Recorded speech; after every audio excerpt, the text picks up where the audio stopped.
Boss, unsa man ang gihimo? Oy Brad, ulahi lagid mo. Di ba ni saad man ko nga mobalik ko? Oo, boss, ni saad man kang mubalik ka. Pero wa man ka mo saad nga imo nagtiwas sa guba ni. Sa karon, guba pa. Pero ay ka bala ka ha, kay bulduso na mo yung tanang yuta ni mo dire. Boss, mga idyo ko kuan, boss, pasensya, boss. Kay sugo rin sa mga amo ba? Unsay pasensya? Ayaw pangay pasensya, kay sala man po ni nila.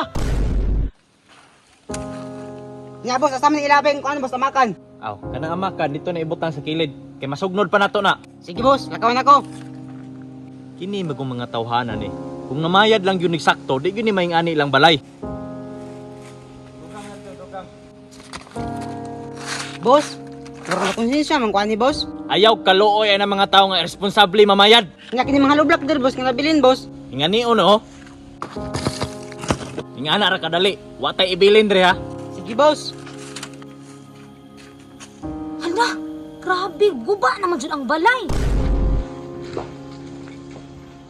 Diyo mga kaluoy ni mga tawhana ba? Hoy, sir, di man ni maayo inyo ha? Ano nabutbut mong guba-guba diri ah? Asig apil-apil dire gang. Kay bisig madamay ka diri ba? Wala man ko nag-apil-apil. Concern lang ko ba kay silingan ko nila. Unya, kabalo ba mo nga ginikanan ng mga bata abroad? Dapat makasabot mo. Kasabot mami ma'am.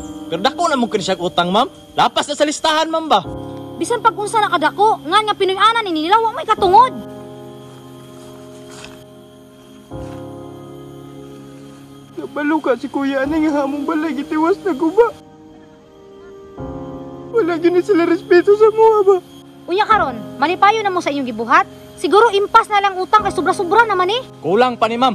Dapat pagani kuhaon na mo ni yuta. Ma'am, sige pilapil, ma'am, kay malangay man imong gitrabaho diri ba? O bitaw, wa jud mo mga konsensya, timan magabaan ra mo. Yun ni mahimo ni. May balo na nagutos Kuya. Ma'am, ulit na lang dito ma'am. Bisig di ko kapugong ma'am ba. Mabundak na ko ni siminto si ma'am ba. Sige lang. Wala pa itaw pud may mga kaluoy. Musumbalik ra na sa inyo ha. Sige na. Padayon diha. Sige, boss. Pagdali diha. Kay ipabuldos pa nato ning yuta. Wa tay ibilin sila ha bising gamay. Sana pita. Boss, unsa man ang gihimo? Oy Brad, ulahi lagid mo. Di ba ni saad man ko nga mobalik ko? Oo, boss, ni saad man kang mubalik ka. Pero wa man ka mo saad nga imo nagtiwas sa guba ni. Sa karon, guba pa. Pero ay ka bala ka ha, kay bulduso na mo yung tanang yuta ni mo dire. Boss, mga idyo ko kuan, boss, pasensya, boss. Kay sugo rin sa mga amo ba? Unsay pasensya? Ayaw pangay pasensya, kay sala man po ni nila. Boss, grabe naman po mo, boss. Wala man lang gyud mo kahulat og gamay nga panahon. Nagtigom pa mi, boss, para makabayad mi ninyo. Wala na gani mi pamakaw na ko igsoon para lang makatigom. So karon, magpaloy-looy mo. Mo na angay ninyo kay mga pobre mo. Wala gyud ya. Guba na gyud tong balay. Wag gyud tayo mahimo ani dong.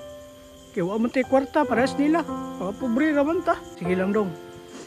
Kaya mo paabot ato sa panahon. Yung kita na pudang nasa ibabaw. Sila na pudang nasa ubos. Sa karon, di namin madala ni mo gilak-hilak.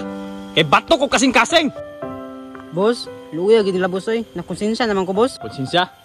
Dili ta pwede maluoy ng taong di kabalo mamayad. Yeah, wala ka lang ta. Nuore bahala nila.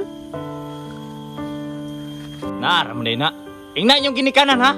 Nga wala na siya balikan diri ha. Ikaw, unsa may imong kitanaw-tanos ko ha. Padayon taguba dire. Sige, boss. Wa tay ibilin diri ha. Kay nganong wa na sila mobayad.